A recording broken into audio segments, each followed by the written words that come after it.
अस्सलाम वालेकुम जी, की हाल चाल है? ठीक ठाक हो? ऐसे बटू ही तो थोड़ा काम पेंडिंग सीगा।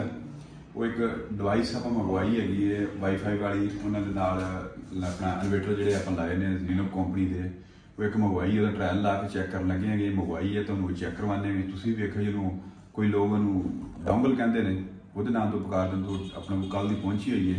तो अज को थोड़ा टाइम मिले सगा तो मैं क्या भी वो वो भी असी ना चैक करवाइए जी। रख छड़ी है जगह ये सील सूल भी कोई नहीं आप खोली पिछले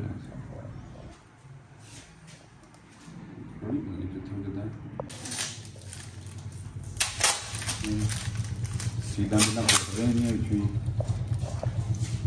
देखते हैं की कुछ आता है। टेपा बड़िया सख्त लाइया उन्होंने।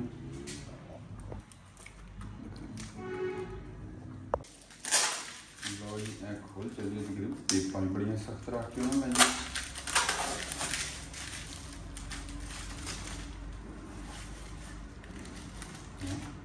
छोटी जी केबल नाल दी उन्होंने सेफ्टी रखी हुई है। लो जी निकली दवाई सिर्फ ऐ निकली पिछों और केबल इसलिए है जी तुम चैक करवाइए।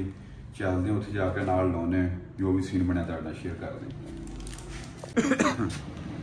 है जी आसफ भाई लाउन लगे इन्होंने विच डिवाइस नूं अल्लाह ने याद करके वेखते भी इन्हें ये लाउन का सानूं मकसद ये हैगा भी ये हैगी ऑनलाइन हो जानी इन्हें मोबाइल के उत्ते असीं इहनूं जिथे मर्जी इसकी परफॉर्मेंस चैक कर सकते हैं भी कितनी बैटरी चार्ज है जो भी ग्राफ चलन लग पैंदा उत्ते सामने हर चीज़ ये आउण लग पैंदी हैगी।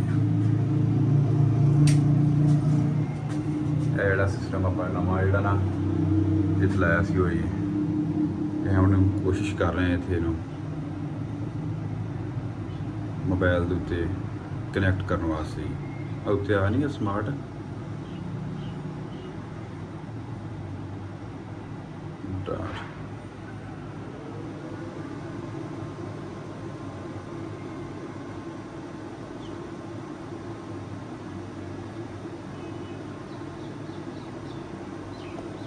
चलो चलता तो फिर तुहाडे नाल स्क्रीन शेयर कर रहे हैं।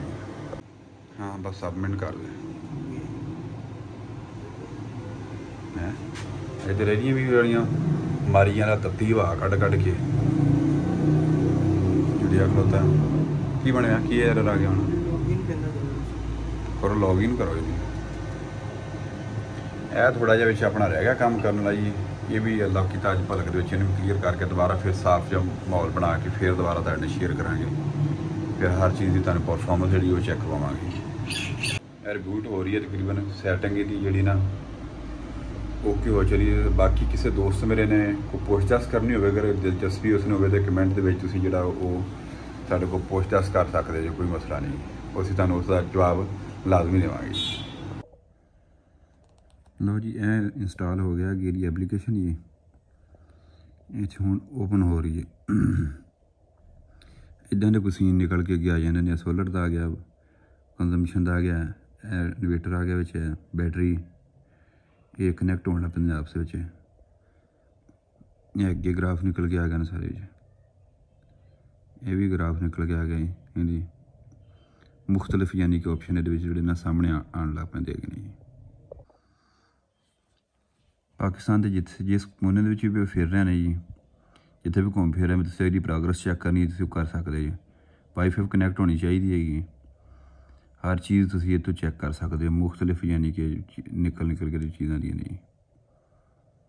ये चैट नंबर 2 भी ये पे हैगा सारे ग्राफ बन के गया रहे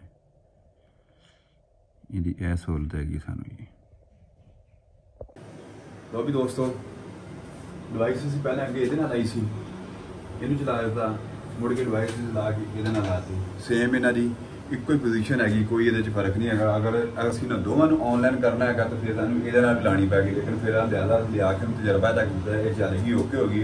अगर देन मनेगा साडा तो असीं इसनूं दूसरी लिया के डिवाइस इस ला देंगे ये दोवें सिस्टम ऑनलाइन हो जाए। अस को गल करें ये फ्यूचर आते नहीं अस चेक कर सकते ग्राफ ये बनना जो लोड वगैरह हर चीज़ चलती पी है। बाकी ये फिर मजीद चेक करते हैं ਵੀ ਕੀ ਇਹਦੇ ਵਿੱਚ ਹੈਗਾ ਹੈ। ਇਹ ਚੈੱਕ ਕਰ ਸਕਦੇ ਤੁਸੀਂ ਸਾਰਾ ਕੁਝ ਜਿਹੜਾ ਨੇ ਇਹ ਅੱਜ ਜਿਵੇਂ ਲੋਡ ਪੈਂਦਾ ਗ੍ਰਾਫ ਦੇ ਉੱਪਰ ਚਲੇ ਜਾਂਦੇ ਹੈਗੇ ਨੇ ਕਿੰਨਾ ਬੈਕਅਪ ਜਾਂ ਜੋ ਵੀ ਹੈ ਇਹਦਾ ਮਾਮਲਾ ਉਹ ਸਾਰਾ ਕੁਝ ਇਹਦੇ ਦੱਸੀ ਜਾ ਰਿਹਾ ਹੈਗਾ ਜੀ। ਬਾਕੀ ਦੋਸਤ ਮੇਰੇ ਨੇ ਕਿਸੇ ਨੇ ਕੋਈ ਮੇਰੇ ਬਾਰੇ ਕੋਲ ਇਹਨਾਂ ਦੇ ਬਾਰੇ ਪੁੱਛਤਾਛ ਕਰਨੀ ਹੋਵੇ ਤਾਂ ਮੈਂ ਹਾਜ਼ਰ ਹਾਂ ਭਰਾਵਾਂ ਵਾਸਤੇ। ਬਾਕੀ ਕੋਈ ਜ਼ਰੂਰਤ ਹੋਵੇ ਤਾਂ ਕਮੈਂਟ ਕਰਕੇ ਮੈਨੂੰ ਪੁੱਛ ਸਕਦੇ ਜੀ। Thanks for watching.